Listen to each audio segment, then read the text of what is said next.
ناظرین، بغداد کے شہر میں ایک غریب موچی رہا کرتا تھا جو کہ لوگوں کے جوتے سلائی کیا کرتا تھا۔ اس موچی کو حضور نبی کریم رؤوف الرحیم حضرت محمد صلی اللہ علیہ وسلم سے انتہا درجہ کی محبت تھی۔ اس نے حج کے لیے ایک ایک روپیہ جمع کیا کہ جس دن سفر کے خرچ کا انتظام ہو جائے گا میں اسی دن مدینہ منورہ کے لیے روانہ ہو جاؤں گا۔ آخر کار برسوں کی محنت کے بعد اس کے پاس کچھ پیسے اکٹھے ہو گئے۔ اس نے سواری خریدی، زاد راہ کا انتظام کیا اور پھر حج پر جانے کا ارادہ کر لیا۔ جب وہ حج پر جانے لگا تو اس نے پورے گاؤں والوں کی دعوت کی۔ ان سب لوگوں کو اپنے گھر بلایا۔ اکثر ایسا ہوتا ہے کہ جب کوئی بندہ حج پر جاتا ہے تو وہ دوست احباب بلا کر ان کی دعوت کرتا ہے۔ اس موچی نے بھی دعوت کی۔ ایک عالم صاحب جب دعوت کھانے کے لیے آئے تو انہوں نے کہا کہ حج کے لیے جا رہے ہو؟ اس غریب موچی نے کہا کہ جی ہاں عالم صاحب، میں حج کے لیے جا رہا ہوں۔ انہوں نے کہا کہ تم ایک کام ضرور کرنا۔ موچی نے کہا کہ جی ہاں عالم صاحب، آپ حکم کیجئے، کیا کام ہے؟ عالم صاحب نے کہا کہ تم جاتے جاتے پورے گاؤں والوں سے ایک ایک کر کے معافی مانگتے ہوئے جانا۔ اگر تم نے کسی کا دل دکھایا ہے تو حضور نبی کریم صلی اللہ علیہ وسلم یقیناً تم سے ناراض ہو جائیں گے۔ اس لیے بہتر ہے کہ تم تمام لوگوں سے ملاقات کر کے ان سے معافی تلافی کرنا۔ اس کے بعد موچی جب صبح اٹھا پورے گاؤں کا چکر لگایا، سب سے معافی مانگنے لگا۔ وہ اپنے گاؤں کی آبادی سے باہر گیا اور اس نے آبادی سے باہر جا کر ایک دروازے پر دستک دی۔ جیسے ہی دروازہ کھٹکھٹایا، اندر سے آواز آئی کہ کون ہے؟ غریب موچی نے اپنا نام بتایا۔ اندر سے آواز آئی کہ آپ یہاں کیوں آئے ہیں؟ وہ کہنے لگا کہ دراصل میں حج کے لیے جا رہا ہوں، بس آپ لوگوں سے معافی مانگنے کے لیے آیا ہوں۔ اگر مجھ سے کبھی کوئی جانے انجانے میں غلطی ہو گئی ہو تو مجھے اللہ تبارک و تعالیٰ کی رضا کے لیے معاف کر دیں۔ تو اس پر اندر سے ایک خاتون کی آواز آئی، ہمارے گھر میں کوئی مرد نہیں ہے۔ یہ سن کر موچی کہنے لگا کہ کیوں سارے مرد کہیں گئے ہوئے ہیں؟ تو خاتون نے کہا کہ یہ نہ پوچھو، صرف تمہارے سوال کا جواب تمہیں مل گیا ہے، یہاں سے چلے جاؤ۔ جب وہ موچی واپس اپنے گھر کی طرف پلٹنے لگا تو اسے مکان کے اندر سے گوشت کی خوشبو آ رہی تھی۔ وہ واپس اسی دروازے پر آیا اور کہنے لگا، کیا مجھے تھوڑا سا گوشت مل سکتا ہے؟ اندر سے ایک خاتون کی آواز آئی کہ میرے بھائی، تمہارے لیے یہ گوشت حرام ہے، ہمارے لیے یہ گوشت حلال ہے۔ بس یہ بات سننا تھی کہ اس موچی کے دماغ نے کام کرنا بند کر دیا۔ اس نے کہا کہ تم کلمہ حضور نبی کریم صلی اللہ علیہ وسلم کا ہی پڑھتی ہو؟ خاتون نے کہا کہ جی ہاں۔ اس نے پوچھا مسلمان ہو؟ خاتون نے کہا کہ ہاں۔ تو موچی کہنے لگا، جب تم مسلمان ہو، کلمہ نبی کا پڑھتی ہو، تمہاری اور ہماری شریعت الگ الگ نہیں ہے، شریعت کا حکم تو سب کے لیے ایک جیسا ہے۔ اس خاتون نے کہا کہ یہ نہ پوچھو، بس یہاں سے چلے جاؤ۔ اس نے پوچھا بتاؤ تو صحیح، آخر اس میں کیا راز ہے؟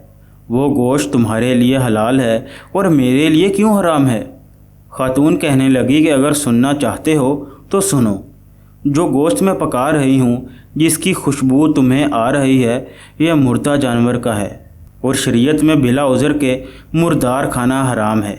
لیکن اگر جان پر نوبت آ جائے تو پھر اپنی جان بچانے کے لیے تو شریعت نے مردار کھانے کی اجازت دی ہے کہ اتنا کھا سکتے ہیں کہ جس سے انسان کی جان بچ جائے۔ اے آنے والے مسافر، میرے گھر کے اندر پریشانیاں ہیں، بیٹیاں جوان ہیں، گھر میں کوئی کمانے والا مرد نہیں ہے، ہمارے گھر میں کئی دنوں سے فاقہ چل رہا ہے۔ جب بیٹیوں کی حالت ایسی ہوئی کہ مجھے یقین ہو گیا کہ اب اگر نہیں کچھ کھانے کو ملے گا تو یہ مر جائیں گی، تو پھر میں مجبوراً گھر سے باہر نکلی تاکہ بھوک کی تلاش کو ختم کر سکوں۔ کسی کے سامنے ہاتھ پھیلانے کی ہمت نہ ہوئی۔ جب میری ہمت جواب دے گئی تو میں نے باہر دیکھا تو ایک مرا ہوا جانور پڑا ہوا تھا۔ اس کا تھوڑا سا گوشت کاٹ کر لے آئی تاکہ پکا کر انہیں کھلا سکوں اور ان کی جان کو بچا سکوں۔ اس موچی نے جیسے ہی یہ سنا تو اس کی آنکھوں میں آنسو آ گئے۔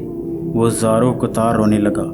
وہ واپس جانے لگا تو اندر سے خاتون کی آواز آئی، جب مدینہ پہنچو تو ہمارے آقا نانا جان حضرت محمد مصطفیٰ صلی اللہ علیہ وسلم سے کہہ دینا اور ساتھ ہی ہمارا حال بھی بتا دینا۔ اس موچی نے جیسے ہی یہ لفظ نانا سنا، مانو کہ اس کے پیروں تلے سے زمین کھسک گئی۔ فوراً اپنے گھر کی طرف واپس آیا۔ اس کی آنکھوں میں آنسو تھے۔ اس نے جتنا زیادہ راہ جمع کیا، جو سواری جو جانور تھا، وہ سب کچھ اس نے بیچ دیا اور سارا پیسہ لا کر اس کی چوکھٹ پر رکھ دیا اور دروازے پر دستک دے کر کہنے لگا کہ بہن میرا یہ تحفہ قبول کر لو۔ اس عورت نے کہا کہ یہ کیا ہے؟ موچی نے کہا کہ میں حج کے لیے جا رہا تھا، میں نے جو کچھ بھی اپنے سفر کے لیے جمع کیا تھا وہ سب آپ کی خدمت میں لا کر پیش کرتا ہوں، آپ اسے قبول کر لیں۔ اگر آپ یہ قبول کریں گی تو آپ کا مجھ پر بڑا احسان ہوگا۔ اس عورت نے کہا کہ آپ تو حج کے لیے جا رہے تھے، پھر اب حج کا کیا ہوا؟ وہ موچی کہنے لگا اور رونے لگا کہ اگر آپ کو یوں روتا ہوا اور بھوکا تڑپتا چھوڑ کر میں مدینہ منورہ چلا بھی گیا تو اپنے آقا صلی اللہ علیہ وسلم کو وہاں جا کر کیا منہ دکھاؤں گا؟ اگر حضور نبی کریم صلی اللہ علیہ وسلم نے مجھ سے پوچھ لیا اس عورت کو بھوکا تڑپتا چھوڑ کر میرے پاس کیسے آیا ہے، مجھے تیرے سلام کی کوئی ضرورت نہیں، تو آپ بتائیں میں اپنا منہ لے کر کہاں جاؤں گا؟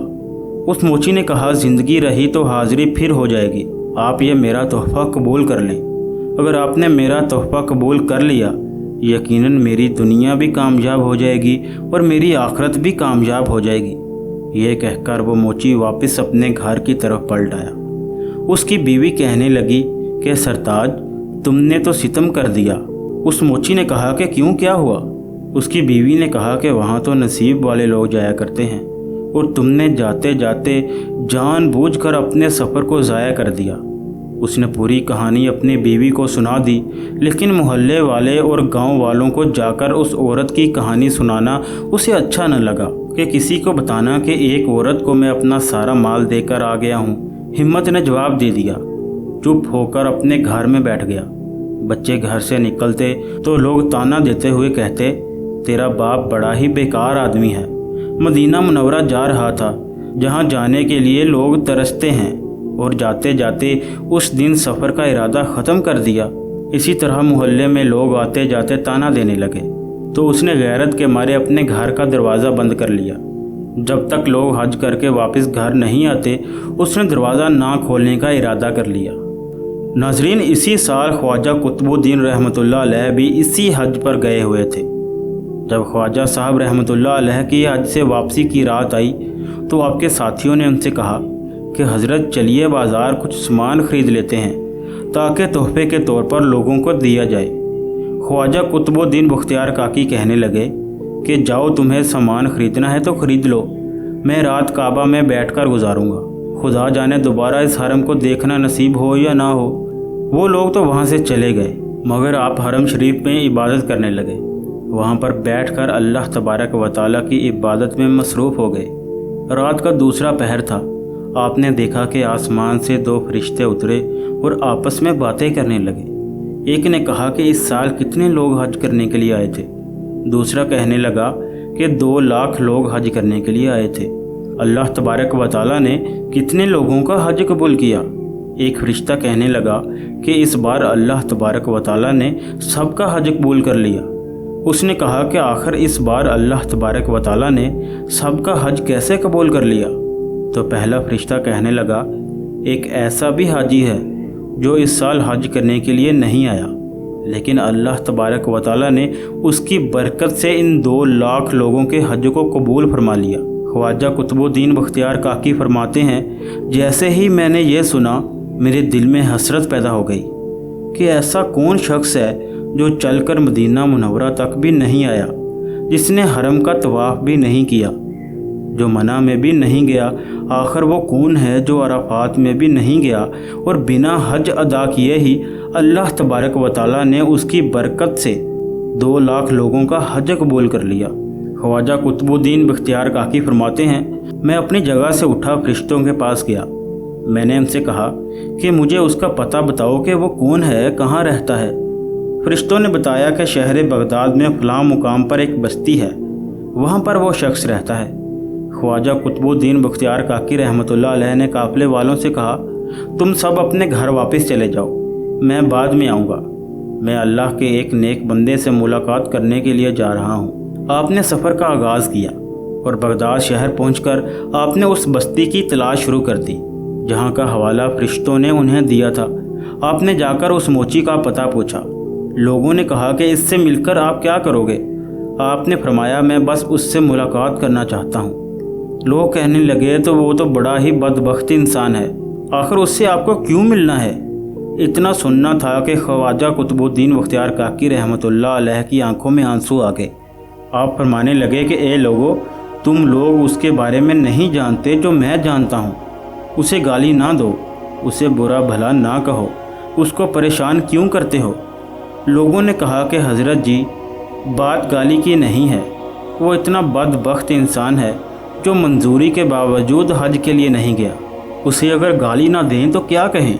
خواجہ قطب الدین بختیار کاکی فرماتے ہیں، تم کیا سمجھتے ہو؟ پہلے مجھے اس کے گھر کا پتہ تو بتاؤ، تم کیا جانو کہ وہ کون ہے؟ خواجہ قطب الدین بختیار کاکی رحمۃ اللہ علیہ اس کے گھر کا پتہ پوچھ کر اس کے دروازے پر آ گئے۔ آپ نے دروازے پر دستک دی، اندر سے آواز آئی کہ کون؟ آپ نے فرمایا کہ دروازہ کھولو، میں تم سے ملاقات کرنے کے لیے آیا ہوں۔ اندر سے رونے کی آواز آئی۔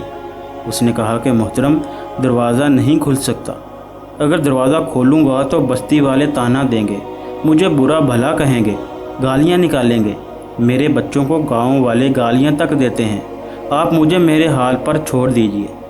خواجہ قطب الدین بختیار کاکی رحمۃ اللہ علیہ نے فرمایا، مجھے نہیں جانتے ہو؟ میرا نام قطب الدین بختیار کاکی ہے، میں تم سے ملاقات کرنے کے لیے حرم شریف سے تمہارے پاس آیا ہوں۔ اتنا سننا تھا کہ موچی نے کہا کہ حضرت، آپ کو آنے کی اجازت ہے، آپ کے علاوہ اندر اور کوئی نہیں آ سکتا۔ خواجہ صاحب نے کہا کہ میں وعدہ کرتا ہوں کہ میں اکیلا ہی اندر آؤں گا، میرے ساتھ اور کوئی نہیں آئے گا۔ جیسے ہی آپ نے یہ کہا، اس نے دروازہ کھول دیا۔ آپ اندر تشریف لے گئے اور اس کو کہنے لگے کہ میں آپ سے ملنا چاہتا تھا۔ تو اس پر وہ موچی کہنے لگا، حضرت میں تو بہت بڑا گنہگار ہوں، میں تو بہت بڑا پاپی انسان ہوں، آپ اتنی دور کیوں آئے؟ اتنا سننا تھا کہ خواجہ قطب الدین بختیار کاکی رحمۃ اللہ علیہ کہنے لگے، اے اللہ کے بندے، مجھے بتا تو صحیح وہ تیری کون سی ایسی نیکی ہے جو تو کر کے اپنے گھر میں بیٹھا ہوا ہے؟ تو نے کون سی ایسی عبادت کی ہے جس کے بدلے اللہ تبارک و تعالیٰ نے 2 لاکھ حاجیوں کے حج کو قبول کر لیا ہے؟ یہ سننا تھا کہ موچی کی چیخ نکل جاتی ہے۔ وہ رو کر کہنے لگا کہ حضور، یہ بات دوبارہ مت کہیے گا، ابھی تو گاؤں والے صرف گالیاں دے رہے ہیں، طعنے دے رہے ہیں، اگر کسی کو یہ بات معلوم پڑ گئی تو وہ لوگ مجھے مارنا شروع کر دیں گے۔ خواجہ بختیار کاکی رحمۃ اللہ علیہ کہنے لگے کہ سن، میں نے اپنے کانوں سے یہ سنا ہے، اللہ تبارک و تعالیٰ نے تیری برکت سے اس سال حج کرنے والے 2 لاکھ حاجیوں کے حج کو قبول فرما لیا ہے۔